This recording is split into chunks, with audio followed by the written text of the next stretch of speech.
मैथिलीक समस्त स्नेही अनुरागी श्रोता का राजीवक नमस्कार। श्रोतागण, साहित्यिक यात्रा का नव कड़ी लऽ कऽ आइ पुनः हम अहाँ सबके समक्ष उपस्थित भेलहुँ हँ अपना चैनल मैथिलीक स्नेही पर यूट्यूब के माध्यम से। आजुक जे ई साहित्यिक यात्रा छै श्रोतागण, एहिमे आजुक जे साहित्यिक यात्रा छै, एहि साहित्यिक यात्रा में आइ जे अहाँ सबक समक्ष रचना राखि रहल छी, ई कथा छियै, एकरा कथा यात्रा कहि सकै छियै। आ एहि कथाके जे रचनाकार छथि ओ अपना मैथिली साहित्यके लब्ध प्रतिष्ठित साहित्यकार श्री राजकमल चौधरी जी। श्री राजकमल चौधरी जी के ई एकटा बहुत कहि सकै छियै जे अविस्मरणीय रचना हिनकर छियनि। रचनाके शीर्षक छियै साँझक गाछ। तऽ श्रोतागण, गपशप बादोमे करब, पहिने ई लेल जाउ आजुक ई रचना साँझक गाछ। माघक परीबक साँझ, पहिल पहरक ललछो अन्हार में चतरल पाकड़ीक एकटा सहस्र डारि गाछ एहि मनुआयल साँझ में स्वरूप आ एकटा विशिष्ट अर्थ दऽ रहल अछि। हम अस्थायी एकांतक एकांत आत्मपीड़ा में अस्वस्थ आ मानसिक रूपे जर्जर गामक सीमान पर ठाढ़ छी। चारू कात पसरल अछि हरियर पियर खेत, पियरका टालसँ पियर, आलू रहरिया आ आन हरियरी से हरियर। एहिमे कोनो खेत हमर अपन खेत नहि, ई गाम हमर अपन गाम नहि। हमर गाम कतऽ? मोनक निर्जनता में ई प्रश्न आइसँ पहिलो हमरा कतेको बेर व्यग्र केने अछि। व्यग्र आ निरी जेना हम जाति, कुल, घर दुआरि, समाज आ परम्परासँ उठा के कोनो अथाह इनार में फेंक देल गेल छी आ डूबल जा रहल छी। नीचाँ आर नीचाँ, एहि पतनशीलता, एहि डूबल जयबाक कोनो अंत नहि। मोनक निर्जनताके इनारसँ बाहर भऽ जगत पर पैर देबाक सुविधा हमरा नहि अछि। मुदा तैयो ई गाछ, पाकड़ीक ई सहस्र डारि गाछ, पाकड़ीक ई सहस्र डारि गाछ जे एके संगे एहि गामक सीमान पर आ हमरो हृदय में चतरल आ पसरल अछि, हमरा जीबाक हेतु, जीवैत रहबाक हेतु शांति आ सांत्वना दैत अछि। सांत्वना दैत अछि ई माघक साँझ, ई ललछो अन्हार, अर्थात मिथिलाक एहि निःशब्द ग्रामांचल हरियर पियर दिवसावसान हमरे जकाँ अस्वस्थ आ जर्जर। एहि अगहन में हम बैसक 35 सीमान पार कऽ कऽ 3 आ 6 यानी 36 एहि 2 अंकक विपरीत मुख संधि स्तर पर ठाढ़ भेल छी। 36 वर्षक एहि अगहन में पहिल बेर हमरा मोन पड़ल अछि जे आइसँ 15-20 वर्ष पहिले हमरो एकटा गाम छल, एकटा भनसाघर, जाहिमे मलिन साड़ी आ मलिन चेहरा पहिरने एकटा संतृप्त स्त्री चूल्ही लग चुपचाप बैसल। चूल्हिमे आगि नहि छैक, चूल्हिमे आगि नहि छैक, मात्र गोइठाक मिझायल छाउर, एकटा बिन नीपल आंगन, आंगन में अनेरे उपजल भांग आ धतूरक गाछ, एकटा नेबो, एकटा सिंगरहार आ एकटा सहिजन, ई तीनू गाछ फलहीन फूलहीन। भांग धतूरक कोनो उपयोग नहि एहि आंगन में। एहि आंगनक महादेव 300 योजन दूर बसैत छथि। आइसँ 15-20 वर्ष पहिले हमरो एकटा गाम छल, एकटा घर आंगन, एकटा स्त्री मलिन साड़ी में किरासनक तेल ढारि कऽ चूल्ही पर बैसि रहल। स्त्री मलिन साड़ी में किरासनक तेल ढारि कऽ चूल्ही पर बैसि रहली। भनसाघर सुड्डा भऽ गेल हमर गाम। सुनैत छी सिंगरहारक गाछ एखनो आंगनक पूब कोन पर ओहिना ठाढ़ अछि, बाँझ फूल विहीन। हम ट्रेन में भेटल गामक लोकसँ आ कहियो कोनो विशेष अवसर पर अपन पित्ती आ भाती सभक चिट्ठीसँ गामक समाचार बुझैत छी। फल्लाँ बाबूके बेटा बँटवाराक मुकदमा दायर केने अछि, फल्लाँके स्त्री बताइ भऽ गेल छथिन, हमर उजरल घड्डी पर फल्लाँ चौधरी अपन माल महीँस बान्हब प्रारंभ केने छथि। एहि कुशल समाचार सब में हम अपन गाम तकबाक चेष्टा करैत छी आ ओ गाम कहियो छल मुदा आब रहितो नहि अछि हमरा लेल। श्रोतागण, पहिने जनतब देने छी जे श्री राजकमल चौधरी जी जे छै से अपना मृत्यु भुवनमे बहुत कमे दिन रहलखिन। अल्पे वयसमे हुनकर देहावसान भऽ गेलनि आ किछु विरक्तता हुनका अपना सामाजिक व्यवस्था परमे सेहो छलनि, किछु विरक्तता हुनका छलनि। समाजसँ जे प्रेम हुनका भेटक चाही, गामसँ जे हुनका प्रेम भेटक चाही, से तत्काल हुनका ओहि क्षण तत्क्षण नहि भेट सकलनि। तऽ एहि सब कहानीके यदि गौरसँ पढ़ै छियै तऽ बुझाइत अछि जे कतहु ने कतहु ओ अपना जीवनक कोनो ने कोनो अंश ओ अपना एहि सब कहानीमे जरूर रखै छथिन। तऽ एहि कहानीके ई साझक गाथ जे हम अहाँ सभक समक्ष आइ राखि रहल छी, एहिमे हमरा किछु ने किछु हुनका जीवनक अंश एहिमे बुझायल, तऽ विचार भेल जे आइ अहाँ सभक समक्ष ई कहानी राखल जाय। जीवनक 36 वर्षमे हमर वयस आ देह दशा आ दृष्टिकोण 50-55 वर्षक प्रौढ़ भऽ गेल अछि। एहि वार्धक्यके कारणे समाजमे कोनो विशेष आदर भेटल हो से नहि, आदर नहि भेटल। अपना मालिक सङ्गे गामे गाम बौआइत, नकली बसहा बरद जकाँ हम मात्र भिक्षा, मात्र प्रताड़ना, मात्र अपमान आ आदर पबैत रहलहुँ। हमर मालिक ठीक, हमर बताह मोन। हमर मालिक ठीक, हमर बताह मोन। हमर आंतरिक विक्षिप्तताके आदर आ स्नेहक शांति वृत्त कोनो पथ पर नहि भेटल। हमर आंतरिक विक्षिप्तताके आदर आ स्नेहक शांति वृत्त कोनो पथ पर नहि भेटत। आइ ई गाम, काल्हि ओ नगर, परसू ओ थाना कचहरी, चारिम दिन अस्पताल, ओ धर्मशाला, ओ जंगल, पहाड़ी, नदी, मरुभूमि, ओ इनारक जगह, चरै बेती चलैत रहू हे राजा, दिन राति अन्हरिया इजोरिया बियारि बसात चलैत रहू। हमर गाम हेरा गेल, हमर गाम, हम गामे गाम चलैत रहलहुँ, नौटंकी नाटक कंपनीक सङ्गे, कोनो सर्कस जादू खेलक सङ्गे, तबला बजबैत, भनिता करैत, विषहारा खेलाइत, भगता बनैत, बिपटाक स्वांग रचैत। स्वांग रचब हमर जीवन आ जीविका भऽ गेल अछि। स्वांग रचब जीवन आ जीविका भऽ गेल अछि। 20 वर्ष पहिने ई सत्य हमरा बुझबामे आबि गेल छल जे जीबाक अछि, जँ जीबाक अछि तऽ पोसल कुकुर जकाँ आ अरना महीष जकाँ कोनो तरहे जीबाक अछि, तेँ स्वांग रचब पड़त। कोनो ने कोनो स्वांग, नीक लोकक वा अधला लोकक। बुझबामे आबि गेल छल जे सब लोक कोनो ने कोनो स्वांग रचैत अछि, जे हम छी, जे हमर असली व्यक्तित्व अछि, हमर असली चेहरा, से व्यक्त केने, से व्यक्त करैत रहलासँ ने हमरा अन्न पानि भेट सकैत अछि, ने ठाढ़ होयबाक लेल कोनो ओसारा, ने कोनो आँगन। अतएव अपन गाम त्यागिके हम नकली जीवन बेसाइ रहलहुँ। अपना गाममे अपन लोकक मध्य स्वांग हमरासँ नहि भेल। भौजी कहलनि, बाउ, खेत नहि रोपब, माल जाल नहि चरायब तऽ खायब की? फुसि बाजब तावत धरि हम सिखने नहि छलहुँ।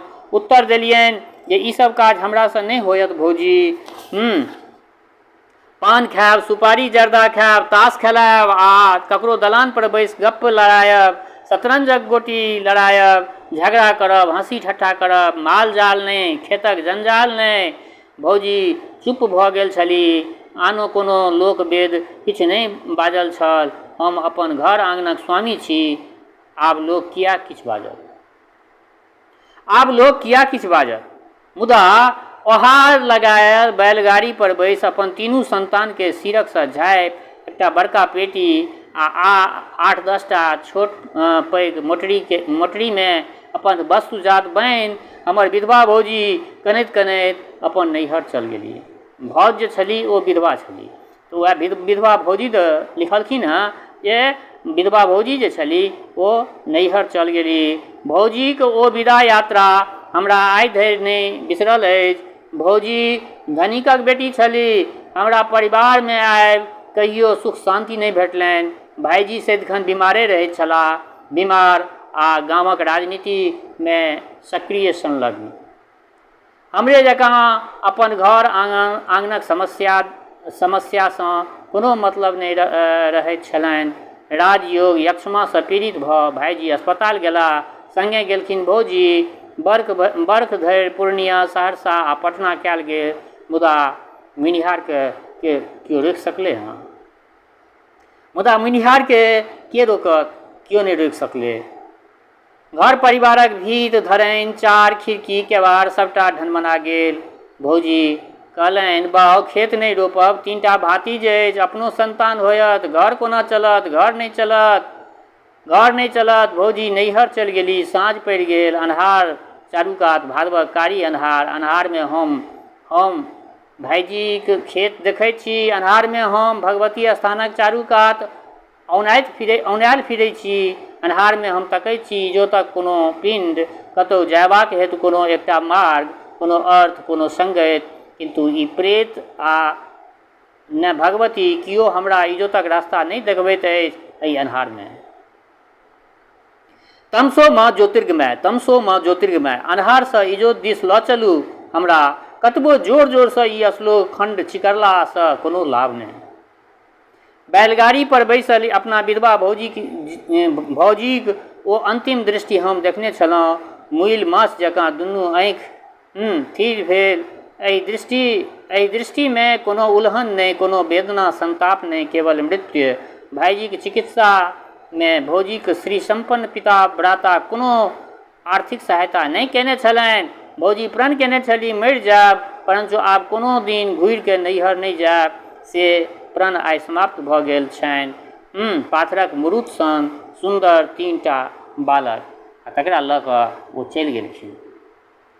जीव जाग चूल्हीमे लाग, ई कवि हमरे चरित्र पर चरितार्थ भेल अछि। संपूर्ण रूपे जीवैत छी, जागल रहैत छी, मुदा जिंदगी एकटा विराट चूल्ही अछि जाहिमे हम सदिखन हरियर हरियर काँच जारनि जकाँ जरैत सुनगैत रहैत छी। आगि पजरबामे सबसँ बेसी सहायक होइत अछि अतीत। आगि पजरबामे सबसँ बेसी सहायक होइत अछि अतीत, बीतल दिनक स्मृति। सुख हमरा कहियो नहीं भेटल, ई कहब अनर्गल होयत। सुख हमरा सबसँ बेसी ओहि व्यक्तिसँ भेटल जकरा व्यक्ति बुझबाक इच्छा हमरा कहियो नहीं भेल। भौजी छली तैयो ओ व्यक्ति अदृश्य छल। आ भौजी चलि गेली तैयो ओ व्यक्ति अदृश्य रहल। अपन अदृष्ट ओ हमरा कर्म पर निर्भर। ओ व्यक्ति छली हमर स्त्री, आ भनसाघर छलनि हुनकर एकमात्र कर्मस्थल आ वासस्थल। अपना घरवाली तो लिख रहल छथिन। गामक आन कोनो लोक हुनकर बाजब नहीं सुनलक। हम स्वयं हुनकर कानब अथवा हुनकर हँसीसँ अपरिचित रहि गेलहुँ। मुदा समय पर हमरो चाह पान आ पीसल भांगक नगिनिया गोली मरीचमे डूबल भेटैत रहल। लेखक श्रोतागण भांगक सेवन करै छलखिन, किया तऽ लगभग जतेक भी कथा अहाँ सबके समक्ष रखलहुँ हँ, सब कथामे भांगक वर्णन जरूर छै। आ अपना मिथिलांचलमे आब ने एतेक शराब दारू ईसब लोकके पीबऽ लगलै हँ। पहिने ईसब नहीं छलै। पहिने अगर केओ नशा करै छलै तऽ भांगेटाके नशा छलै। तऽ वएह कहै छथिन लेखक एहिठमा लिखलखिन हँ जे ओ नगिनिया गोली भांगक जे छै से हमरा भेट जाइ छल।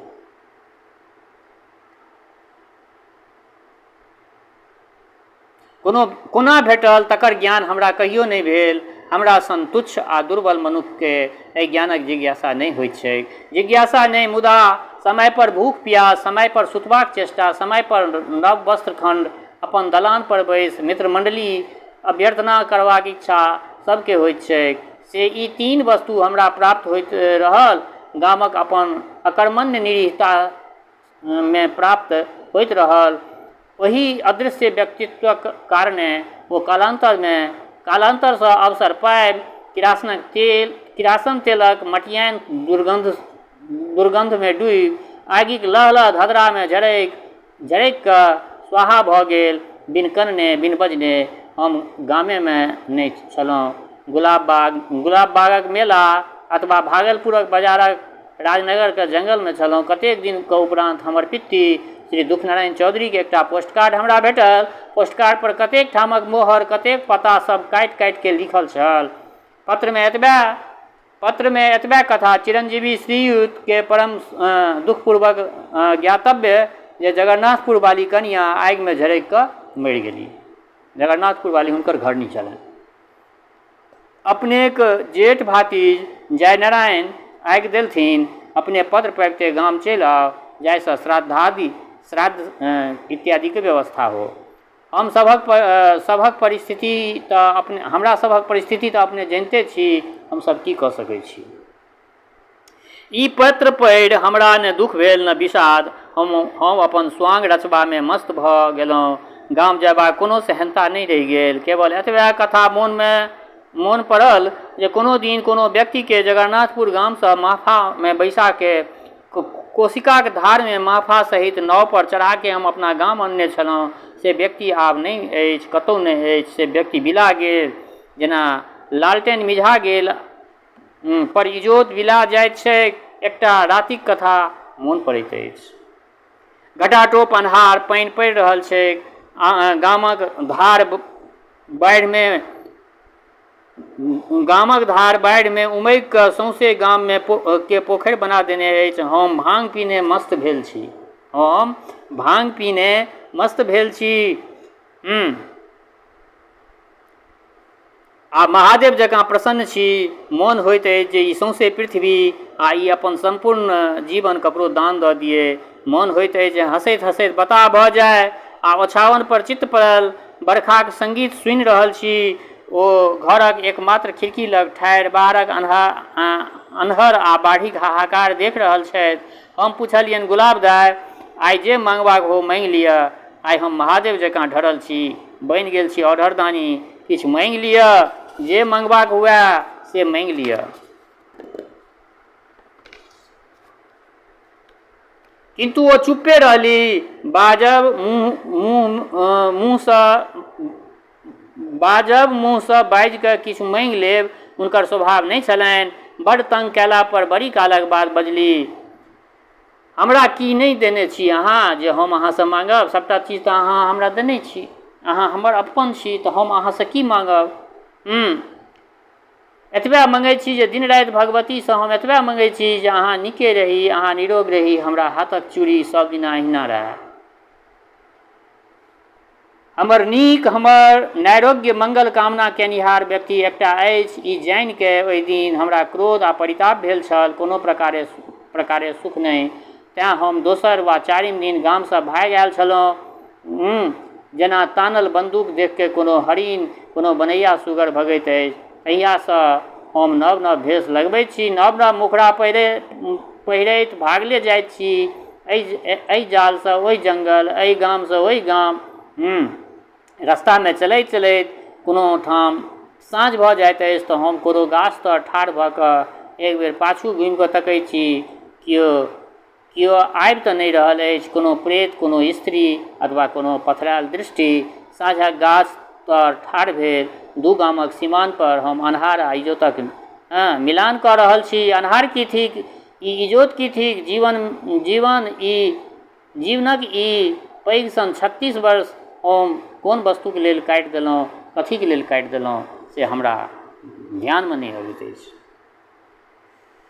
हमर एतेक पैघ आ वैविध्यपूर्ण जीवनमे हमरा मात्र दुइये तरहक स्त्रीगणसँ भेँट भेल अछि। पहिल तरहक हमर स्त्री आ हमर भौजी, आ दोसर तरहक ओसभ स्त्रीगण जे शहर बाजारमे घुमैत अछि। एक दोकानमे कोनो वस्तु कीनि दोसर दोकानमे कोनो आन वस्तु बेचैत अछि। जे थिएटर नौटंकीमे काज करैत अछि, जे ओ काज करैत अछि जे एहि विशाल संसारमे कयल जाइत छै। पहिल तरहके स्त्रीसँ हम 75 योजन दूर भागि के भरि जीवन बौआइत रहल छी। पहिले तरहके स्त्रीक संपर्क पयबाक हेतु आ अपन गामसँ भागि के हम सबठाम अपने गामके हम ताकि रहल छी। इएह थिक हमरा जीवनक विरोधाभास। एहन विरोधाभास जे अपन स्वामीके शरीरसँ रुग्ण, रोगग्रस्त, मोनसँ जर्जर आ जीवनक प्रत्येक क्षेत्रमे असफल बना दैत अछि। रविन्द्रनाथ ठाकुरक एकटा उक्ति प्रसिद्ध अछि, जहाँ जाई तहाँ भूल कोरे बाई, जहाँ जाई तहाँ चाही ना। अर्थात जकरा प्राप्त करबाक इच्छा केलहुँ से एकटा भ्रान्त इच्छा छल, आ जकरा प्राप्त केलहुँ तकरा पयबाक कोनो इच्छा मोनमे नहि छल। इएह थिक हमर विडम्बना। हमर जीवनक ग्रह दशा, शनि आ चन्द्रमाके कुदृष्टि हमरा कतऽ नहि लऽ गेल। कोन अन्हार घर, काजरक घरमे नहीं लऽ गेल, मुदा सब घर में, सब अन्हार में किरासन तेल में डूबल कोनो स्त्री के जरैत रहल। कोनो दोसर स्त्री कातर स्थिर अमंगल दृष्टि से हमरा दिस तकैत बैलगाड़ी पर बैसल गामक सीमान से दूर आर बेसी दूर चल जाइत रहल। हमरे हृदय में, हमरे निन्न में दू स्त्री, एके तरह के दू स्त्री, आन कोनो व्यक्ति नहीं, आन कोनो जीवधारी हमरा कहियो कोनो दुख परिताप नहीं दऽ सकल। जीवन यापनक हेतु हम सब तरहक काज केलहुँ, नीक अदला ठेकनगर खराब जीवन बीतैत रहल, जेना कहियो समाप्त नहीं होवला कोनो तीर्थ यात्रा के रेलगाड़ी आ निरुद्देश नास्तिक जकाँ हम बैसल छी। कियाक जा रहल छी, कतऽ जा रहल छी, की कारण, की उद्देश्य, हमरा किछु बुझल नहीं अछि। जेना कोनो बरद गर्दन पर बैलगाड़ी के जुआ रखने लीक धने चल जा रहल अछि। किछुए दिन पहिने पूर्णिमा के दिन रामगंज बाजार में मेला लागल छल। एकटा नाटक कंपनी के संग हम ओहि मेला में गेल छलहुँ। सत्य हरिश्चंद्र नाटक में हम हरिश्चंद्रक पाठ करैत रही। सुनियो, आब बहुत मार्मिक बात एहिठमा लिख रहल छथिन।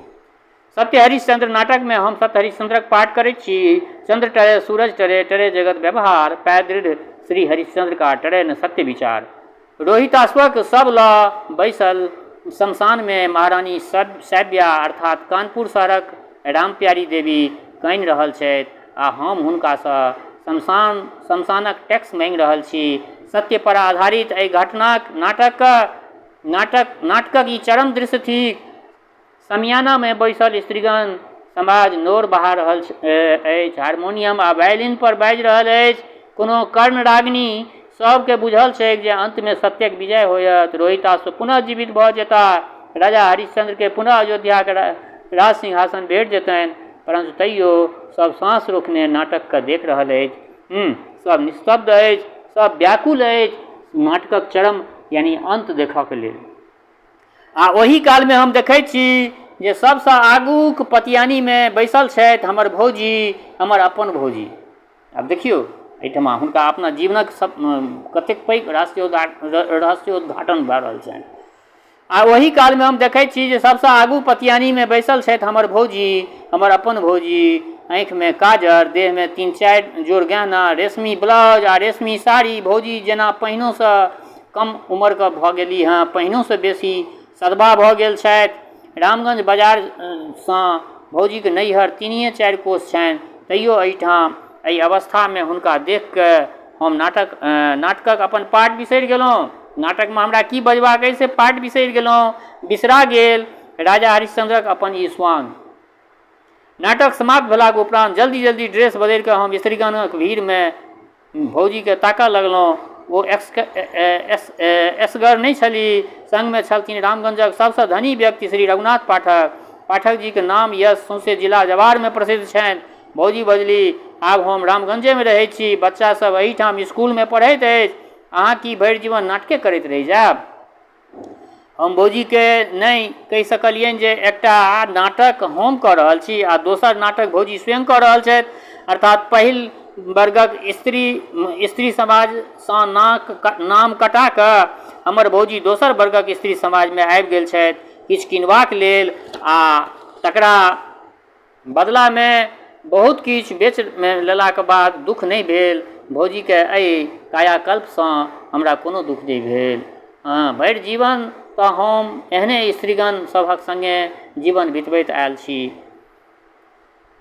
अपवर्गक समाज में रहितो सबटा स्वांग रचितो एकटा स्वप्न छल हमरा मोन में, आ हमरा आँखि में इच्छा छल जे कोनो दिन हम अपन गाम घुरि जायब, भौजी के आ तीनू बच्चा के बजा लायब,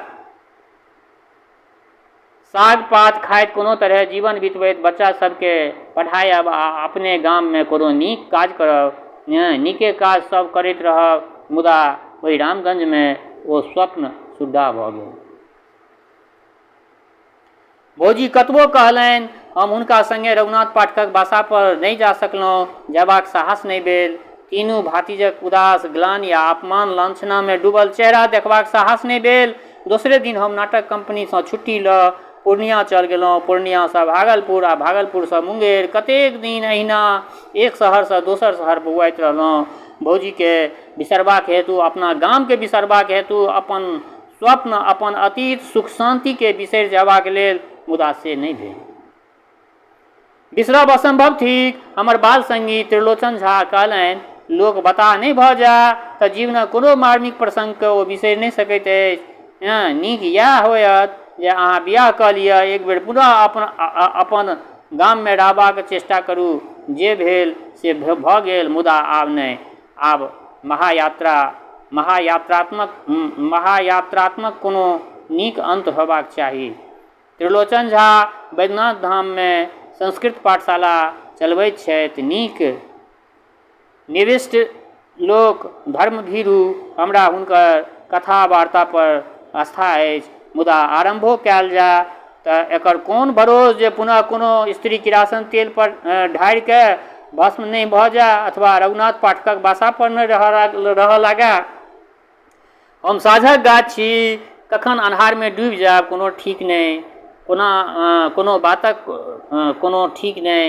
एहि गामक सीमान पर एकबेर ठाढ़ भेल हम निर्णय करैत छी, आन कोनो बातक ठीक नहि। ठीक एतबे जे आइ माघक परीब थिक आ पहिल पहरक ललछो अन्हारमे चतरल पाकड़ीक एकटा सहस्र डारि गाछक छाहमे हम ठाढ़ छी। हम अहिना ठाढ़ रहि जायब, अहिना निरंतर ठाढ़े रहब। तऽ बेस श्रोतागण, ई एकटा बहुत मार्मिक रचना छल श्री चौधरी जी का। राजकमल चौधरी जी लगभग ओ जे भी रचना लिखलखिन हँ, किछु सोचऽ पर विवश करै छै। तऽ ई रचना जे छल से अहाँ सभक समक्ष आइ हम रखलहुँ हँ। ई रचना अहाँ सभके केहन लागल, अपना प्रतिक्रिया से जरूर अवगत करब। संगहि एकटा बात कहऽ चाहै छी, जँ केओ गोटा नव छी एहि चैनल पर तऽ चैनलके जरूर सब्सक्राइब कऽ लिअ। और एकटा जनतब देबऽ चाहै छी सब गोटाके, अखन मिथिला राज्यके लेल हमसभ आंदोलनरत छी। मिथिला राज्य हमर बनि जाय, एहिके लेल हमसभ सरकारके अपदस्थ कऽ रहल छियनि। अहूँ सबसँ अनुग्रह आग्रह कऽ रहल छी जे निश्चित एहि मिथिला या राज्यक मांग अहूँ सब करू, अहूँ सब एहि यात्राके सहयात्री बनू। अहाँ सब गोटा जखन एहि जे मिथिला राज्यके लेल हमसभ जे जहिना कऽ रहल छी, तहिना यदि सब गोटा हर गाँवमे, हर शहरमे मैथिल रहै छी, जे अगर सब गोटाके मोनमे ई अनुराग अगर जागि जाय तऽ सरकार अपदस्थ भऽ जेता और निश्चित हुनका हमरा सभक मांग मानऽ पड़तनि आ मिथिला राज्य बनि कऽ रहत। मिथिला राज्य बनि जायत। कते गोटा ई कहै छथिन मिथिला राज्य बनि गेलासँ हेतै कि? अयौ, मिथिला राज्य जब बनि जायत तऽ एकटा हमर अपन ई राज्यके जे छै से अपन एकटा पैकेज भेटत। हमर स्टेट रेवेन्यू बनत, हमरा स्टेटके जे छै से सब चीज इंफ्रास्ट्रक्चर डेवलप हैत। जियोग्राफिकल स्टेटस हमरा सबके एतेक नीक अछि जे जतेक बंद पड़ल मिल सब अछि, चीनी मिल, सूता मिल या और जे भी पेपर मिल, जे भी कल कारखाना, बहुत एतऽ संभावना छै। उद्योगक तऽ एतऽ अपना मिथिलांचलमे अपार संभावना छै।